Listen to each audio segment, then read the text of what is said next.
If you're homeschooling high school and trying to keep track of credits while also planning the next few years, I'm going to show you the system I've just discovered and I'm using for Marc. In this video, I'm mapping out his high school plan in Homeschool Planet's new 4-year blueprint, which is a free planning tool, and I'll walk you through how I'm using it to track credits, plan ahead, and spot gaps while there is still time to change things. I'll also show you one high school credit mistake I made early on that I would handle differently now.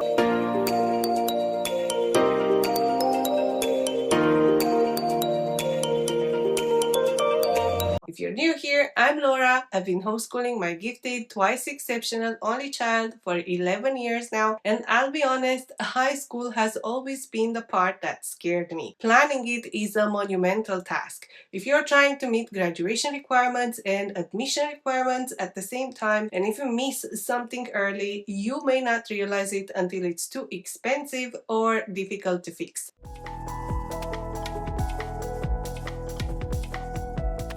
So here's our situation. Marc finished 9th grade. We are based in Europe and he's aiming at European universities. I've been researching admissions requirements for several years because the systems we're considering work very differently from the standard American college admissions process. In practice, we are prioritizing strong core subjects and then adding more depth in the areas Marc may want to pursue later. This is why I wanted a tool that could help me track the credits we have already completed so far, while also giving me space to plan several years ahead and the flexibility to move things around. So let me show you how I'm using the blueprint to do that.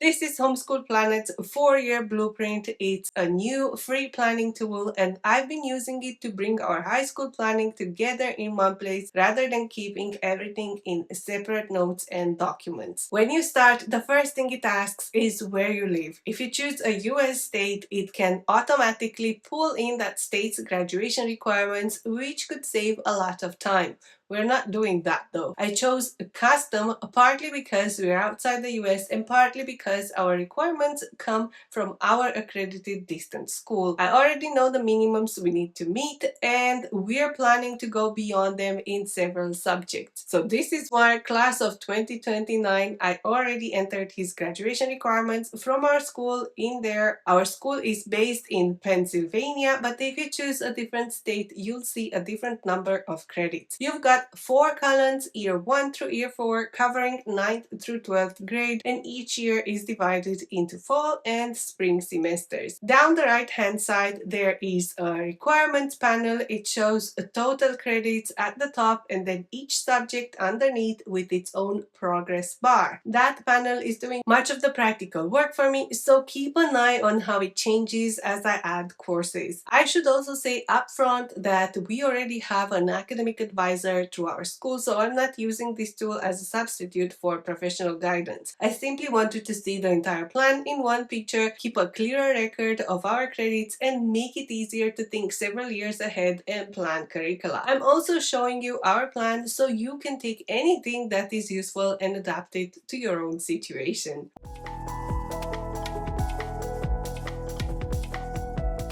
One of the things I noticed is that the tool lets you carry credits in from middle school, and Marc accumulated quite a few of those. You click on 8th grade credits at the top and then you can begin adding courses at the bottom. Marc started pre-algebra and then algebra 1 back in 6th grade, so I'm going to add all of his math here right through pre-calculus. As I add them, you can see that the tool already has everything organized by subject. Then he completed honors biology in 8th grade, so that goes in as well. Actually, hold on. All of his math courses were honors too, so let me go back and correct that. You just click on the course title and edit it. He also completed an introductory computer science course in 7th grade, followed by AP Computer Science Principles in 8th. He actually sat for the AP exam in 8th grade, but we didn't follow an official curriculum, so we cannot call this AP. So I'm adding it as a regular course instead, and there isn't an exact course in the drop-down list for it, but I can create a custom course. Computer Science Principles Python.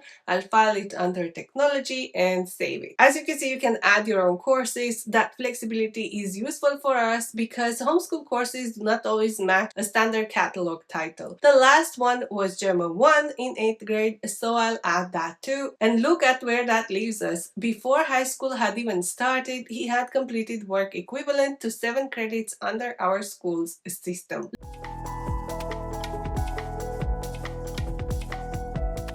Looking at this board, there is something I would have done differently. I want to be honest about it because it is the kind of issue that can be easy to miss when your child is moving quickly through subjects. Some universities prefer to see certain subjects studied across the high school years rather than completed entirely before high school begins. I did not fully understand that when I was allowing Mark to move ahead in 6th and 7th grade. So now I have a child who completed Algebra 2 before he even started 9th grade. In many ways, that was still the right decision. He was ready for the material, but it also means that planning several years of appropriately challenging high school math is more difficult now. We used some of the obvious course options early. You want to give your kids work at the level they are ready for now, but you also need to think about what comes later, including graduation requirements and the preferences of the universities they may apply to. Moving ahead quickly is not automatically a mistake, but it can create planning complications that are worth considering in advance. That is one of the reasons I find a 4-year planning board useful.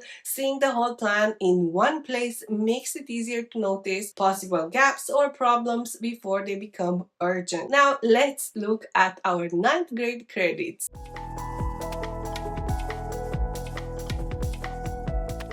This is what Marc completed in 9th grade. He took honors pre-calculus for math, English 9, honors chemistry, world geography, German 2, AP Computer Science A, art, and PE. AP Computer Science A is the course in which he scored a 5 on the AP exam, which unfortunately won't count towards his university admission because they want to see only exams taken in the last year of high school. This is something I wish I knew sooner, and I'll talk more about that in a minute. You can watch the credit counter move as I add each course. By the end of 9th grade, the board shows 14 credits completed out of the 24.5 minimum required by our school.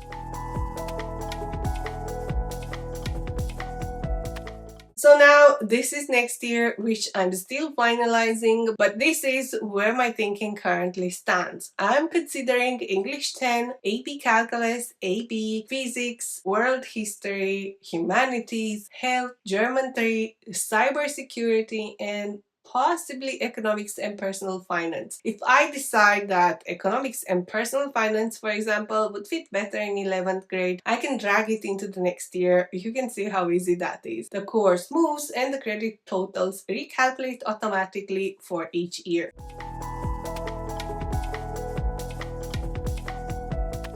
Beyond that, the general direction is English 11 and 12, AP Calculus BC, and then either linear algebra or another advanced math course, possibly alongside AP Statistics. For science, we are considering an introduction to organic chemistry and biochemistry, followed by AP Chemistry in 12. For languages, the plan includes German 4 and conversational German for the last year. We will also need economics, government, and 2 more years of IT, although I have not yet decided what should follow cybersecurity. I'm not going to pretend that I have all 4 years finalized because I don't. For me, that is one of the reasons to use a planning board. I can record what we know now, test different possibilities, and revise the plan as Marc's interests and future options become clearer.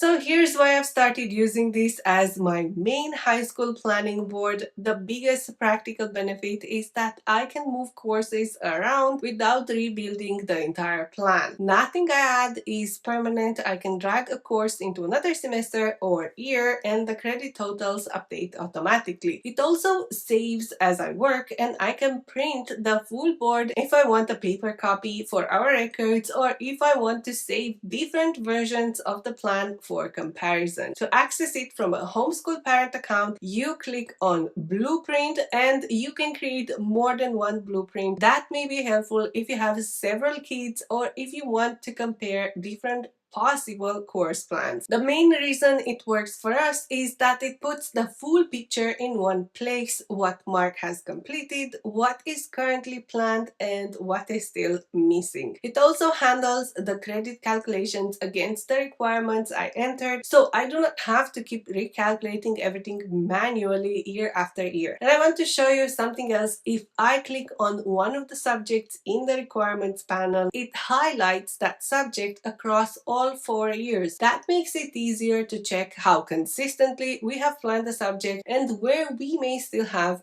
gaps. I also appreciate that it looks and works similarly to the Homeschool Planet planner we've already been using for years. And since we're talking about planner, let me quickly tell you how we use Homeschool Planet.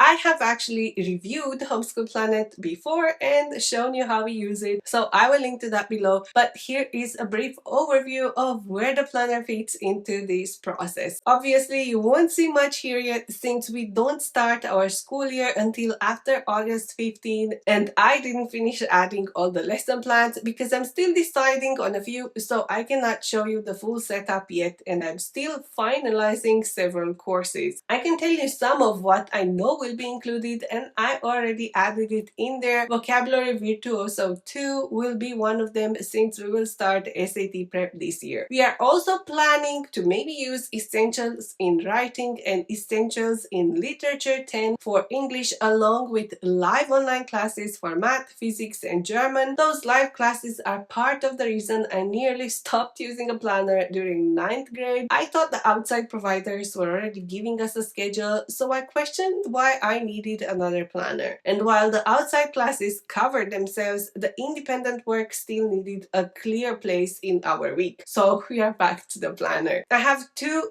big main reasons why I love Homeschool Planet. One is the automatically adjusted lessons. If we skip one, the planner automatically adjusts the upcoming ones, and it's very flexible. When an assignment is not completed, the planner asks how you want to handle it. You can leave it where it is or move it forward. That helps me keep unfinished work visible. And the next one is that Homeschool Planet has a marketplace with more than 3,000 ready-made lesson plans from a range of publishers. So for eclectic homeschoolers like us, it's perfect because you can buy lesson plans from various publishers and you can choose your start date and add the course schedule to your student's planner without worrying about fitting everything in a school year. So now let me tell you about our plans and why I chose to do things this way.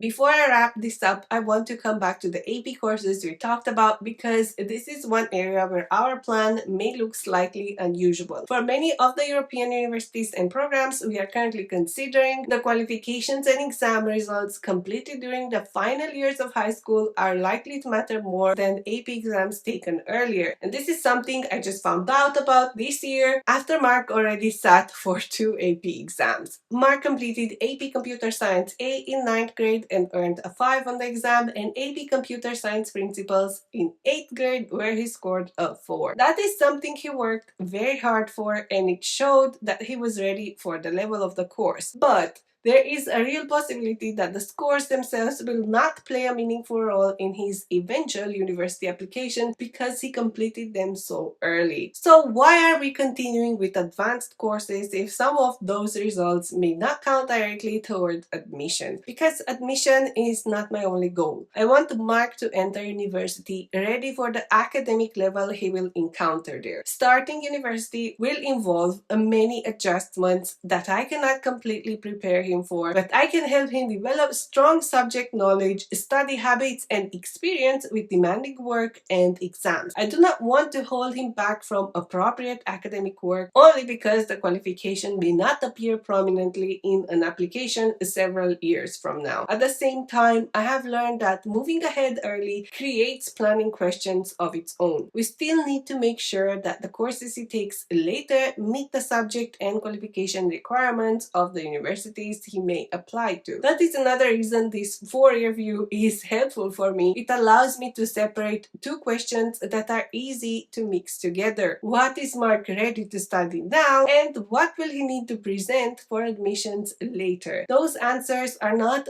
always the same, so I need a plan that accounts for both.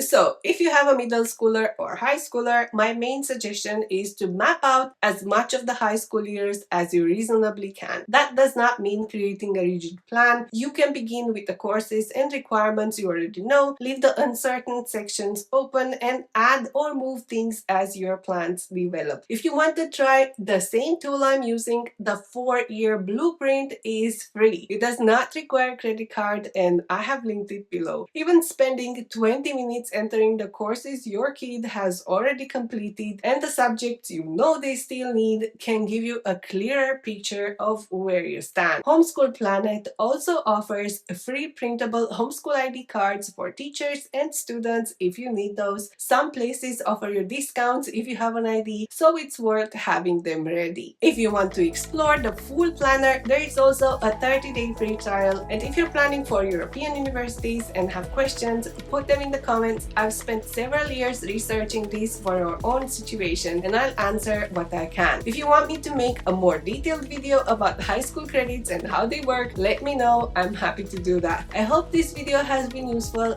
Don't forget to like and subscribe so you don't miss more videos like this. Until next time, stay curious.